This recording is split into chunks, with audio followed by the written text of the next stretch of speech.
죄를 깨닫게 하시는 은혜라는 제목으로 말씀 전할 때에 많은 은혜 받으시기 바랍니다. 오늘의 핵심 주제는 정답은 예수 그리스도이다. 정답은 예수 그리스도이다입니다. 사도 바울은 로마서 말씀을 통해서 구원의 한계를 되시는 예수님의 복음을 전하고 있습니다. 파도가 밀려왔다가 다시 이렇게 밀려가듯이 죄에 대한 이야기를 한참 하다가 다시 또 복음에 대한 이야기를 한참 하고 이렇게 다시 또 죄에 대한 이야기를 하고 복음에 대한 이야기를 하고 파도가 밀려왔다 밀려가듯이 계속해서 반복적으로 이런 이야기들을 하고 있습니다. 우리 사람은 스스로를 구원할 수 없는 죄인이기 때문에 하나님께서 우리를 구원하시기 위해서 예수님을 보내셨다는 이야기를 반복적으로 얘기하면서 로마 교회의 믿음이 견고해질 수 있도록 돕고 있습니다. 사도 바울은 아이들이 자기 잘못에 대해서 부모님이나 선생님에게 설명해야 하듯이 마지막 심판날에 우리도 하나님 앞에 가서 우리의 죄를 설명할 때가 온다, 그렇게 말하고 있습니다. 그때는 다른 사람 탓하거나 핑계를 댈 수가 없다는 것입니다. 거짓말을 할 수도 없고요. 당신이 뭔데 우리를 심판하느냐, 이렇게 말할 수도 없다는 것입니다. 믿지 않는 사람들이 큰 소리로 우리한테 얘기하잖아요. 하나님이 어딨냐, 하나님을 믿느니 내 주먹을 믿는다, 그거 다 사람이 만든 거 아니냐, 이렇게 얘기하는데요. 정작 하나님의 심판대 앞에 가면은요, 한마디도 못할 거예요. 그런 말은 할 수가 없습니다. 왜요? 왜 그럴까요? 창조주 하나님 앞에서 우리는 다 피조물이에요. 사람도 아무리 우리가 대단하다고 생각해도요, 우리가 아주 위대한 그런 존재라고 해도요, 하나님 앞에서 우리는 아무것도 아닌 것입니다. 입을 다물 수밖에 없는 거예요. 거기 가서는. 하나님께서 선악과를 만드신 이유, 또 율법을 주신 이유 모두 하나님을 기억하는 것에 그 목적이 있습니다. 하나님께서 선악을 알게 하는 나무의 열매를 먹지 말라고 말씀하셨어요. 그리고 하나님께서 율법을 주시면서 지키라고 하셨어요. 이 문장 자체가 하나님을 기억하게 하는 것이라는 것입니다. 하나님의 존재를 기억하게 돼요. 왜냐하면 하나님께서 앞에 나오잖아요. 맨 처음에 주어가 하나님께서잖아요. 하나님께서 선악을 알게 하는 나무의 열매를 먹지 말라고 하셨어요.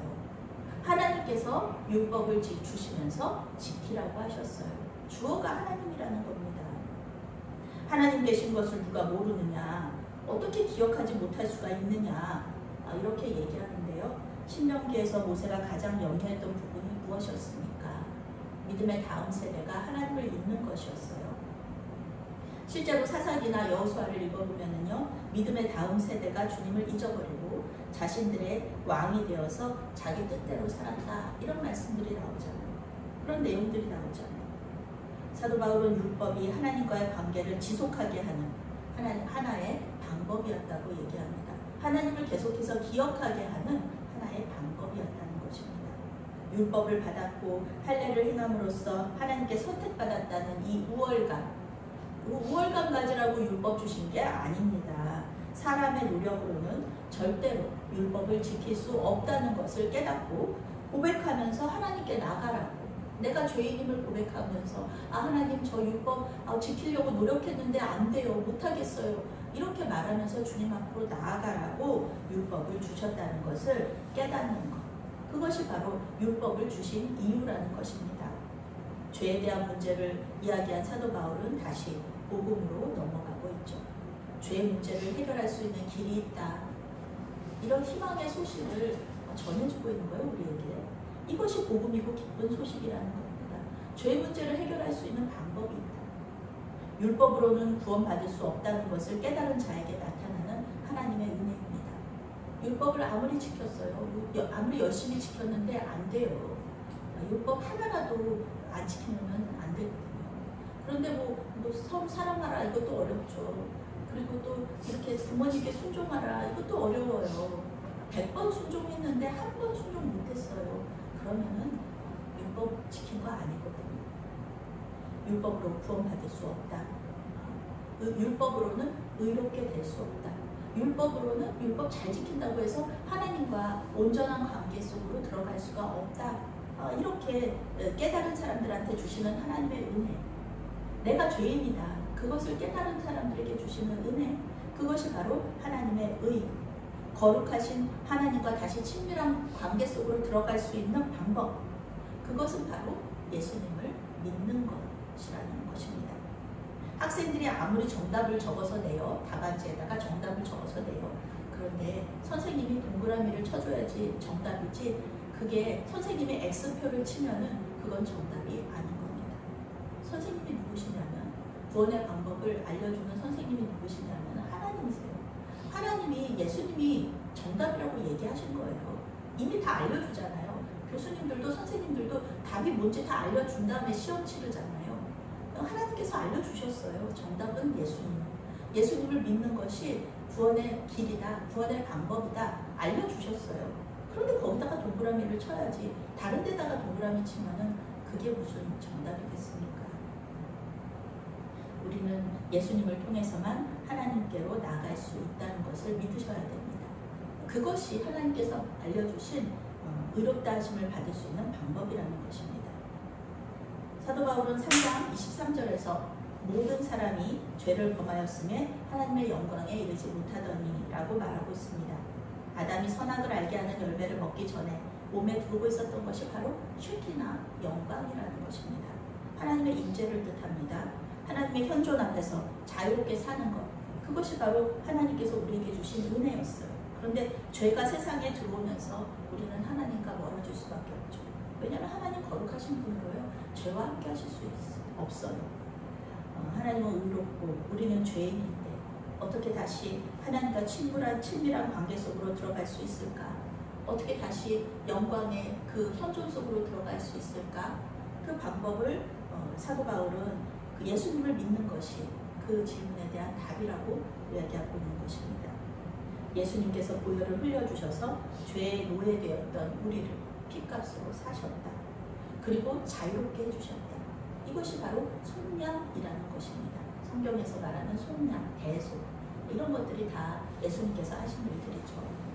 예수님은 마태복음 23장에서요, 바리새인들에게 잔과 대접의 겉과 속을 깨끗이 하라고 말씀하셨습니다. 사도 바울은 디모데후서 2장에서 깨끗한 그릇을 하나님께서 쓰신다 이렇게 말하고 있습니다. 그런데 그릇이 어떻게 스스로를 깨끗하게 할 수가 있습니까? 그릇의 주인에게 자신을 온전히 맡겨야 돼요. 그러면 그릇의 주인이 설거지를 깨끗이 해주잖아요. 그러면서 우리는 깨끗함을 받을 수 있는 것입니다.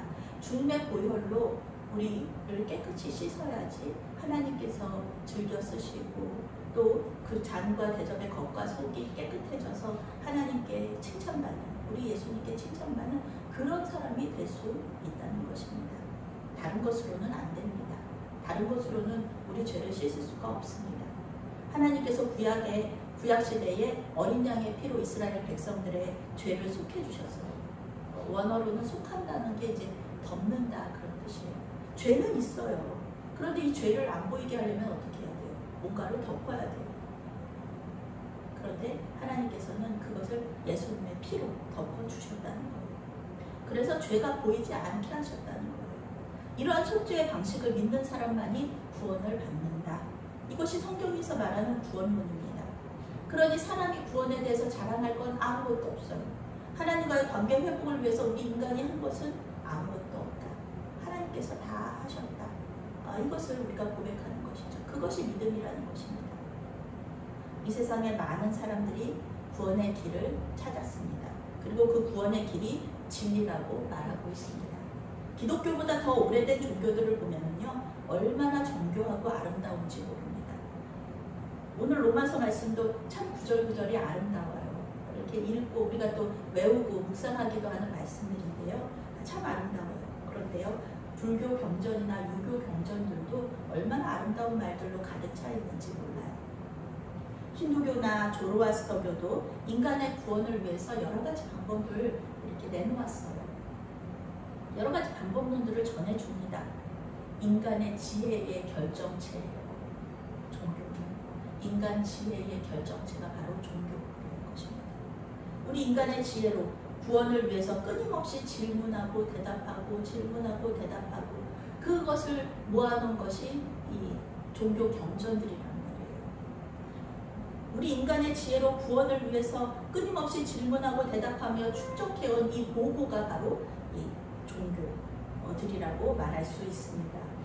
그런데 이 종교들 안에 구원의 진리가 있느냐, 하나님의 구원의 진리가 있느냐 이렇게 말한다면 그렇다고 대답할 수는 없어요. 우리 믿는 자들은. 부분적으로는 성경에서 말하는 것들도 이 종교들이 말하고 있습니다. 사람 죽이지 말아라, 다른 사람들을 사랑해라, 이런 말들을 모두 종교에서 보편적으로 얘기하는 거잖아요. 이 종교들 안에도 있습니다. 그런데 인류 구원의 정수인이 예수 그리스도, 이 복음은요 다른 종교들 속에는 없습니다. 신이 인간이 되었다는 내용들은 있어요. 그렇지만 신이 인간을 위해서 죽었다, 이러는 내용은 없다는 것입니다. 기독교의 구원은요 인간이 신이 되는 게 아니에요.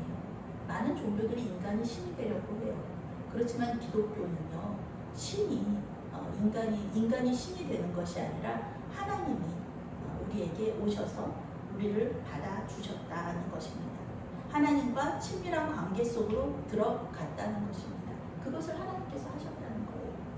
영어 성경은 하나님께서 우리를 받아주셨다 이렇게 번역하고 있습니다. 우리는 하나님께서 받아주실 만한 어떤 아름다움도 없어요.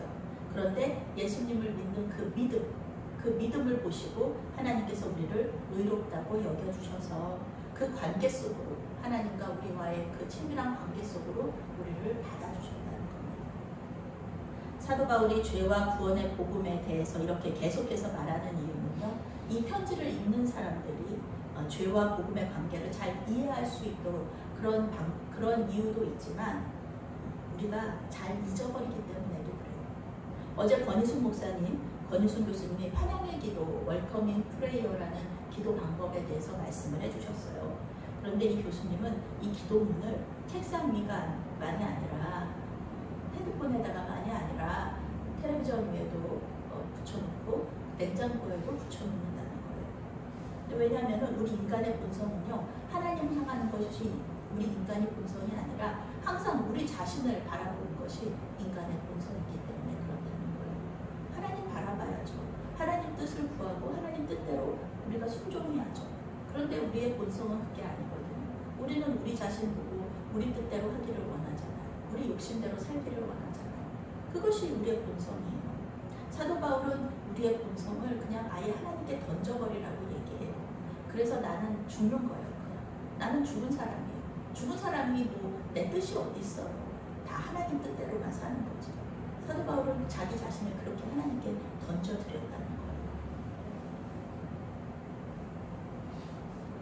무의식적으로든 의식적으로든 우리는 하나님을 잊어버리려고 하고요. 하나님을 피하려고 해요. 그래서 우리는 굉장히 민감하게 우리 자신을 바라봐야 되는데요. 말씀 시간에, 설교 시간에 주무시는 분들이 있어요. 그런데 이제 피곤하면은 어쩔 수 없어요. 내가 피곤해서 자는 거는 어쩔 수가 없는데 설교 시간에 하나님의 말씀이 선포되고 변화가 일어났는데 이 피곤하지도 않는데 주무시는 분들 계시거든요. 이게 병도 아닌데 주무셔요. 이것은 내가 자고 싶어서 자는 게 아니고요. 나의 그 의식 속에서, 나의 무의식 속에서 내가 말씀 듣고 변화되는 게 싫은 거예요. 나는 지금 이렇게 사는 게 좋은 거예요. 하나님께서는 자꾸 변화시키려고 하시는데 나는 그 변화되는 게 싫은 거거든요. 나는 그냥 이렇게 좀 죄 속에서 죄와 타협하면서 사는 것을 원하기 때문에 피곤하지도 않은데 예배 시간에, 설교 시간에, 말씀 시간에 자는 사람들이 있다는 것입니다. 사도 바울은 로마서 6장에서 우리 믿는 사람들이 죄에 대해서 죽은 자라고 말합니다. 우리는 죄의 지배에서 자유로운 사람들이에요. 그런데 또한 피를 흘리기까지 죄와 싸워야 되는 그런 운명의, 그런 우리의 삶의 그런 삶을 사는 사람들이기도 하다는 것입니다. 우리의 본성에 나를 던져놓지 마세요. 우리의 죄를 짓고 싶은 본성에 나를 던져놓지 마세요. 우리는 정말 너무 자주 그래요. 자주 나의 본성대로 행동해요. 그렇게 하지 말고 오히려 하나님께 우리의 본성을 던지고 우리는 주님의 인도하심에 따르는 거예요. 그리고 주님의 말씀에 순종하시길 바랍니다. 나를 위해서 하고 싶은 것을 하는 것이 아니에요. 내가 하고 싶은 거 하지 마세요. 하나님을 위해서라면 하나님을 위해서 내가 하기 싫은 거를 하는 겁니다. 그럴 때 우리의 믿음은 자라고 하나님과의 관계는 더 친밀해져요. 왜냐하면은 기도할 수밖에 없거든요. 내가 하기 싫은 거를 하나님께서 원하세요. 그러면은 나는 싫어도 해야 되는 거예요. 그러면서 하나님과 얼마나 씨름하게 되는지 몰라요. 하나님께 얼마나 기도하게 되는지 몰라요. 그러면서 하나님과 더 친밀한 관계 속으로 들어가는 겁니다. 우리가 죄인임을 인정할 때 이 모든 그 다음 단계들이 이루어져요. 그게 처음이에요. 우리가 죄인이라고 인정하는 그것이 첫 단계입니다. 핑계대고 남 탓하고 죄가 아니다. 이건 죄가 아니에요. 이렇게 얘기하면서 부인하면은요, 부정하면은요, 그것을 죄라고 말씀하신 하나님이 거짓말쟁이가 되는 거잖아요. 하나님을 거짓말쟁이로 만드실 겁니까? 그러시면 안 된다는 겁니다. 죄를 깨닫게 하시는 것이 주님의 은혜임을 알고 우리를 용서하시고 받아주시는 주님께로 더 가까이 나아가시는 저와 여러분들이 되시기를 바라겠습니다. 아멘. 사랑의 하나님, 죄를 죄로 인정할 수 있는 믿음과 용기를 허락하여 주시옵소서. 주님께 용서를 구하고 용서를 받음으로써 주님과 친밀한 교제 속으로 들어가게 하여 주시옵소서. 예수님의 이름으로 기도합니다.